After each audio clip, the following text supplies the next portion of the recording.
41 जिंदगियां होंगी कैद से आजाद। 2 से 4 घंटे में पूरी हो जाएगी ड्रिलिंग। रेस्क्यू का आज 12वां दिन।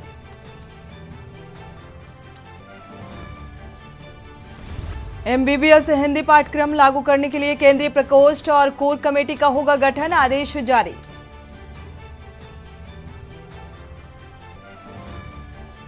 देहरादून पहुंचे भारतीय क्रिकेट टीम के दिग्गज खिलाड़ी। खेले जाएंगे लीजेंड्स लीग के 3 मैच।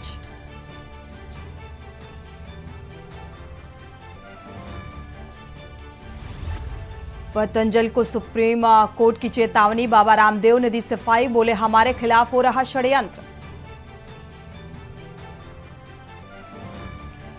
विकासनगर और सिरमौर के खनन कारोबारियों के 2 गुट आमने सामने। जमकर हुई मारपीट, वाहनों के शीशे तोड़े गए।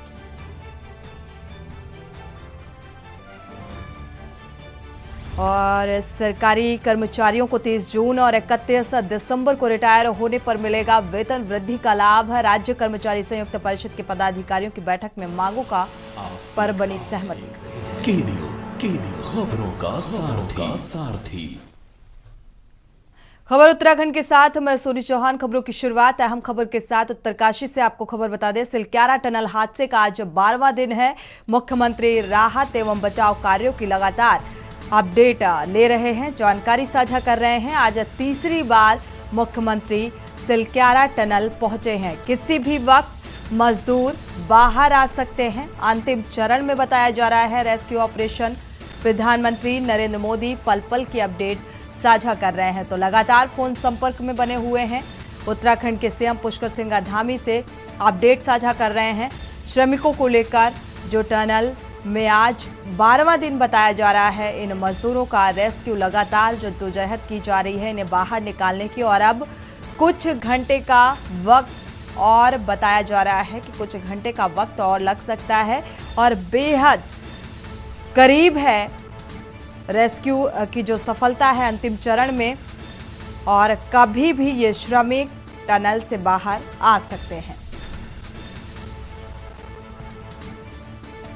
तो आज तीसरी बार उत्तराखंड के सीएम पहुंचे हुए हैं सिलक्यारा टनल में मौके पर। और इस पल का बेसब्री से इंतजार है कि किस वक्त कौन सा वो क्षण होगा जब ये मजदूर टनल से बाहर आएंगे। तो आज तीसरी बार पहुंचे हुए हैं सिलक्यारा टनल मुख्यमंत्री।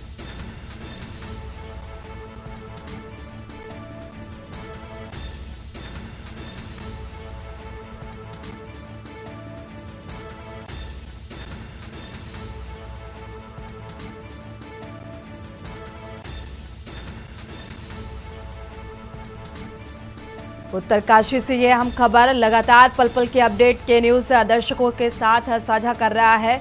और अंतिम चरण पर है ये रेस्क्यू। कई वैज्ञानिक भूवैज्ञानिक भी इस वक्त मौजूद हैं। आपातकाल की जो सारे विकल्प हैं वो फिलहाल मौजूद हैं वहां पर कि किस वक्त ये श्रमिक टनल से बाहर आएंगे और मेडिकल फैसिलिटी इन्हें दी जाएगी। तो आज तीसरी बार मुख्यमंत्री भी पहुंचे हुए हैं टनल सिलक्यारा टनल और जानकारी जुटा रहे हैं। प्रधानमंत्री नरेंद्र मोदी भी लगातार अपडेट साझा कर रहे हैं, जानकारी साझा कर रहे हैं फोन संपर्क से। अंतिम चरण में यह रेस्क्यू ऑपरेशन बताया जा रहा है। लगातार कोशिश, एनडीआरएफ एसडीआरएफ की टीमें वहां पर मौजूद हैं। जो विकल्प हैं, मेडिकल सुविधाएं हैं, 40 एम्बुलेंस बताई जा रही हैं जो वहां पर मौजूद हैं, ताकि जैसे ही ये श्रमिक बाहर निकलते हैं तो मेडिकल परीक्षण किया जा सके, पहुंचाया जा सके। इस लिहाज से सारी व्यवस्थाएं फिलहाल चाक चौबंद कर ली गई हैं। डॉक्टर से भी लगातार संपर्क श्रमिकों का कराया जा रहा है, किसी भी तरीके की कोई दिक्कत ना हो। तो लगातार ऑक्सीजन, खाद्य पदार्थ भेजने की कवायद और अंतिम चरण में ये रेस्क्यू बताया जा रहा है। किसी भी वक्त ये गुड न्यूज़ हम सबके बीच आ सकती है। और अब ये काउंटडाउन शुरू हो चुका है, क्योंकि कल बेहद उम्मीदें थी कि हो सकता है 24 घंटे भी लग सकते हैं और 15 घंटे भी लग सकते हैं। हालांकि ये समय और ज़्यादा बढ़ गया। आज 12वां दिन है। 41 मजदूरों को रेस्क्यू कर बाहर निकाले जाने की जो कवायद है वो अंतिम चरण पर है। तो फिलहाल आपको बता दें, टनल में जो मजदूर फंसे हुए हैं उन्हें निकाले जाने की जद्दोजहद चरम पर है और किसी भी वक्त ये गुड न्यूज हम सबके बीच होगी।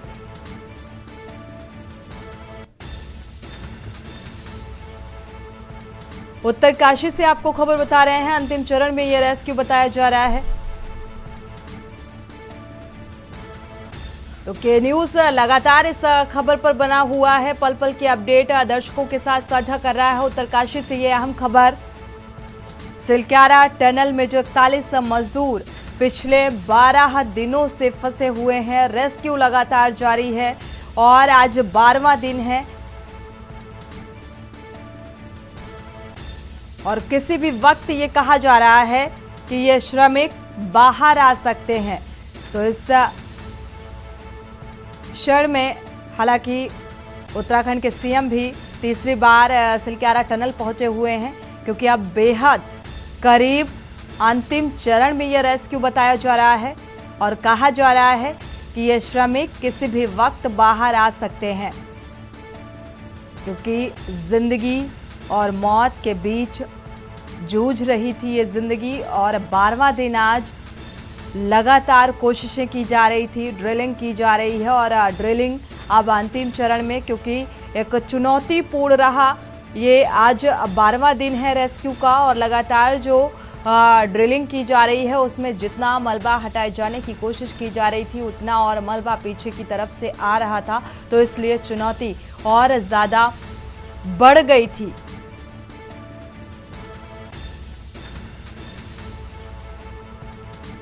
सिलक्यारा टनल से जुड़ी हुई अहम खबर आपको बता रहे हैं, अंतिम चरण में ये रेस्क्यू है। लगातार संपर्क साधा जा रहा है, श्रमिकों से बातचीत की जा रही है और अगर इस बीच कोई भी दिक्कत होती है तो उसे जो पाइप डाले गए हैं उसके ज़रिए वो सुविधा पहुंचाने की कवायद की जा रही है। तो राहत बचाव कार्य की लगातार जानकारी भी मुख्यमंत्री साझा कर रहे हैं। आज तीसरी बार पहुंचे हुए हैं, पाइप में स्ट्रेचर की मदद से रेस्क्यू किए जाएंगे ये मजदूर, यानी कि रेस्क्यू के जरिए बाहर निकाले जाएंगे और इसको लेकर जितनी भी वैकल्पिक व्यवस्थाएं हैं वो कर ली गई हैं।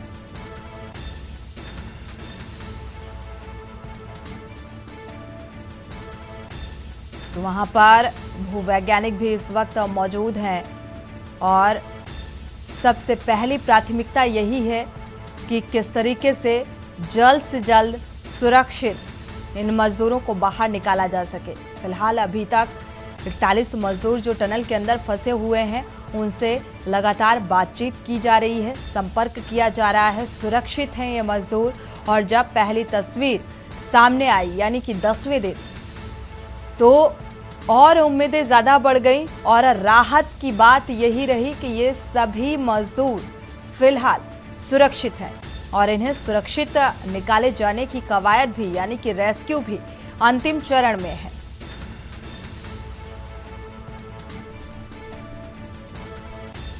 तो ये 12 दिन कितने मुश्किल भरे रहे और लगातार परिजनों को अब आस और उम्मीदें और ज़्यादा बढ़ गई हैं। अब सिर्फ 6-6 मीटर के 2 और पाइप डालने बाकी रह गए हैं। तो 41 मजदूरों को के लिए स्ट्रेचर की व्यवस्था भी की गई है। सारी फैसिलिटीज, सारी तैयारियां पूरी हैं और जैसे ही ये मजदूर बाहर आते हैं उनकी क्या कुछ कंडीशन होती है, क्योंकि टेम्परेचर भी देखा जाए तो बिल्कुल अलग होगा। टनल के अंदर का और बाहर का टेम्परेचर बेहद ठंडक वाला रहने वाला है और टेम्परेचर में भी फर्क। तो ये सारी चीज़ों को देखते हुए इस लिहाज से सारी व्यवस्थाएं भी चुस्त दुरुस्त की गई हैं। तो सारी मेडिकल फैसिलिटीज़ के साथ साथ डॉक्टर से भी लगातार बातचीत श्रमिकों की कराई गई। कल जैसा कि डॉक्टर से बातचीत भी हुई श्रमिकों की कि किसी को किसी भी तरीके की कोई दिक्कत तो नहीं आ रही। अगर किसी को पेट दर्द की शिकायत या किसी भी प्रकार की कोई दिक्कत आती है तो उसको पाइप के ज़रिए, जो पाइप डाले गए हैं उसके ज़रिए दवा पहुंचाए जाने का भी काम किया गया। ऑक्सीजन बराबर पहुंचाई जा रही है, खाने पीने की सामग्री बराबर पहुंचाए जाने का काम किया जा रहा है और अब अंतिम चरण पर है, क्योंकि लगातार ये कहा जा रहा है कि कुछ वक्त, क्योंकि एक्यूरेट समय बता पाना बहुत मुश्किल हो जाता है जब इस तरीके की ड्रिलिंग और इस तरीके का रेस्क्यू होता है। और अब उम्मीद यानी कि इस रेस्क्यू का अंतिम चरण है और इसके इस पल के बेहद करीब अब पहुंच गए हैं। जैसा कि अभी तक जो जानकारी सामने आ रही है, जो आला अधिकारी हैं, जो रेस्क्यू अधिकारी हैं, उनके मुताबिक अगर बात की जाए सूत्रों के हवाले से अहम खबर कि कुछ वक्त और लग सकता है, यानी कि कुछ घंटे और श्रमिक किसी भी पल बाहर आ सकते हैं।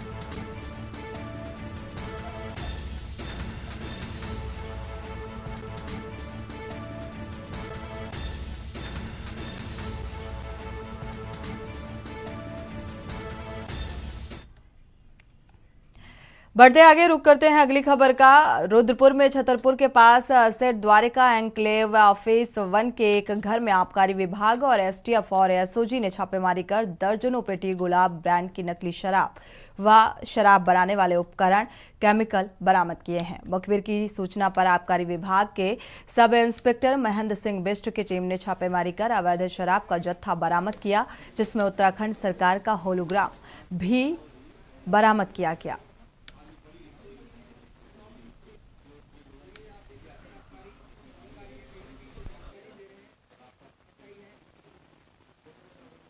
विशाल मंडल करके व्यक्ति है जो पहले भी अवैध शराब में पकड़ा गया हमारे द्वारा, अवैध शराब का निर्माण करता है। इसकी गतिविधियों की जानकारी हमको मिली कि भोरा रानी क्षेत्र में सक्रिय है, तो इस पर हमने इसका पीछा किया और यहाँ पर जैसे ही हम लोग इस कॉलोनी की तरफ आए तो ये हमको पहचान के और अपनी गाड़ी लेकर भाग गया। जिस घर से निकला था उस घर की हमने तलाशी ली, ताला तोड़ दी, तो हमें ये अवैध शराब की फैक्ट्री मिली। तो कितनी यहाँ पर शराब बरामद हुई है? यहाँ पर 20-25 पेटी अभी तक गिनती में आई है और गिनती इसमें चल रही है। होलोग्राम, रैपर वगैरह सब कुछ मिला हमें, जो नकली शराब बनाने के उपकरण होते हैं सब कुछ मिला हमको। अब इनकी हम तफ्तीश कर रहे हैं और आगे इस पर कार्रवाई करेंगे।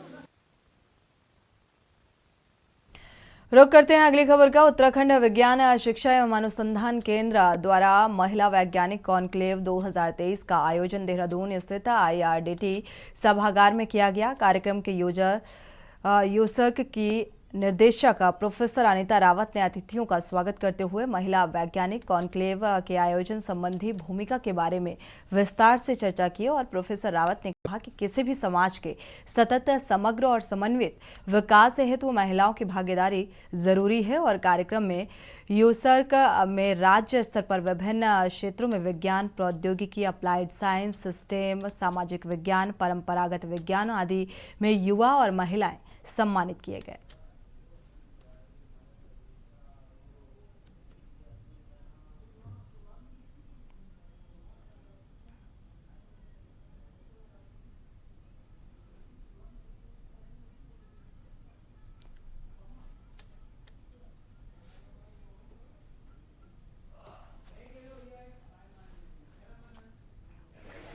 औलख राजकीय स्नातकोत्तर महाविद्यालय चंपावत से आज यूसर्क 2023 युवा वैज्ञानिक सम्मान समारोह में सम्मिलित होने के लिए आई हूँ। आज युवा सर्क द्वारा मुझे young women achievement scientist award 2023 से नवाजा गया है, जिसके लिए मैं तहे दिल से यूसर्क की director madam doctor Anita Rawat ji का तथा उनकी ऑर्गेनाइजिंग टीम का तहे दिल से धन्यवाद। आज के यूसर्क के द्वारा युवा महिला वैज्ञानिकों को सम्मानित करने का एक ये कार्यक्रम यहाँ आयोजित किया गया है। पिछले 3 वर्षों से हम लगातार इस कार्यक्रम को आयोजित कर रहे हैं और इस कार्यक्रम को आयोजन करने का मुख्य उद्देश्य यही है कि महिला वैज्ञानिकों द्वारा, शोधार्थियों द्वारा जो कार्य किए जा रहे हैं, शोध में जो भी उनके द्वारा उपलब्धियाँ प्राप्त की जा रही हैं, उनका समाज में वो किस प्रकार से उपयोग हो और समाज उनके कार्यों से कैसे लाभान्वित हो, इसी मुद्दे को रखकर हम लोग ये आयोजन करते हैं। तो मैं पूरे यूसर परिवार को बहुत हार्दिक शुभकामनाएं देती हूँ और विशेष रूप से उनकी डायरेक्टर जो डॉक्टर अनीता जी हैं कि इस प्रकार के काम महिला वैज्ञानिकों को, युवा महिला वैज्ञानिकों को लेकर उन्होंने उन्हें सम्मानित किया है, क्योंकि वो विभिन्न क्षेत्रों में अलग अलग वो काम कर रहे हैं, अपने अपने क्षेत्रों में अलग अलग काम कर रहे हैं और ये बहुत अच्छी बात है। इस प्रकार से हमारी महिला वैज्ञानिकें काम करेंगी अलग अलग क्षेत्रों में अलग अलग प्रोजेक्ट को लेकर, और वो एक रिसर्च का उनका शोध का जो विषय है वो उसको लेकर कि वास्तव में उत्तराखंड की जिस तरह की भौगोलिक परिस्थितियां हैं उनको लेकर उन्होंने काम किया है। रुक करते हैं खबरों का। खबर देहरादून से है, जहां शहर में खराब स्ट्रीट लाइट से परेशान लोग अक्सर नगर निगम के बाहर धरना प्रदर्शन करते नजर आते हैं। हालांकि अब तक शहर के अंदर मौजूद सभी स्ट्रीट लाइट्स ठीक नहीं हो पाई हैं। नगर आयुक्त मनोज गोयल के अनुसार अगर बात की जाए तो वहां पर मौजूद 95% लाइट्स को ठीक कर दिया गया है। जैसे ही स्ट्रीट लाइट्स को लेकर शिकायतें प्राप्त होती हैं, उसका संज्ञान लेकर निगम लाइट्स की मरम्मत का काम करता है। हालांकि सवाल ये भी है कि आखिर कब तक देहरादून की सभी स्ट्रीट लाइट्स ठीक होंगी।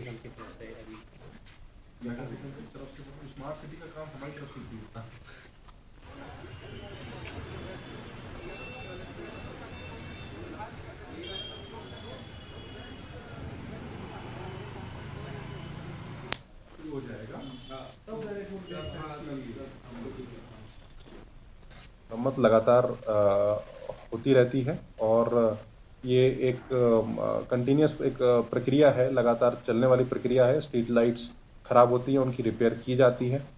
वर्तमान में भी हमारी स्ट्रीट लाइट्स की रिपेयर्स चल रही है। लगभग 1 लाख स्ट्रीट लाइट्स हैं, जिसमें नॉर्मली 95% तक की स्ट्रीट लाइट्स मेंटेन करने का एक नॉमिनल मैंडेट रहता है, जो वर्तमान में हमारी इतनी मेंटेन है। जो ख़राब हो रही हैं उनको ठीक भी कर रहे हैं। और एज फार एज कंप्लेंट्स की अगर मैं बात करूं तो विभिन्न माध्यमों से आज की तारीख में हमारे पास हार्डली जो रजिस्टर्ड कंप्लेंट्स हैं वो 100 से 125 150 स्ट्रीट लाइट्स की कंप्लेंट्स हैं। परंतु कुछ जगह पे जहाँ पे कंप्लेंट्स नहीं भी होती हैं, वहाँ भी हम लोग नाइट पेट्रोलिंग के माध्यम से या जो हमारी अपनी टीम्स हैं उनको सर्वे करवा के वो भी आइडेंटिफाई करवाते हैं। बढ़ते आगे, उत्तराखंड में लोकसभा चुनाव और दिसंबर महीने में होने वाली ग्लोबल इन्वेस्टर्स समिट से पहले मुख्यमंत्री पुष्कर सिंह धामी ने राज्य भर में सड़कों को इसी के तहत मुख्यमंत्री ने को राज्य भर में सड़कों को बताया जा रहा है कि मुख्यमंत्री सड़कों की स्थिति का जायजा लेने को भी औचक निरीक्षण पर निकल सकते हैं। जिलों के भ्रमण के दौरान वो सड़कें गड्ढा मुक्त होने से लेकर उनकी गुणवत्ता भी चेक करेंगे और ऐसे में लापरवाही बरतने वालों के खिलाफ कार्रवाई हो सकती है। आपको बता दें कि सीएम ने सचिवालय में लोक निर्माण विभाग की बैठक ली, जिसमें उन्होंने ये निर्देश दिए और सीएम बैठक में उन्होंने इस बात का जिक्र किया कि सड़कों को 30 नवंबर तक गड्ढा मुक्त किया जाए। सीएम ने सचिव लोक निर्माण विभाग और अन्य सर्किल अधिकारियों को स्थलीय निरीक्षण कर रिपोर्ट देने के लिए भी कहा है। स्मार्ट सिटी और आंतरिक सड़क मार्गों का काम भी युद्ध स्तर पर देने। आप देख रहे हैं के न्यूज़, खबरों का सारथी।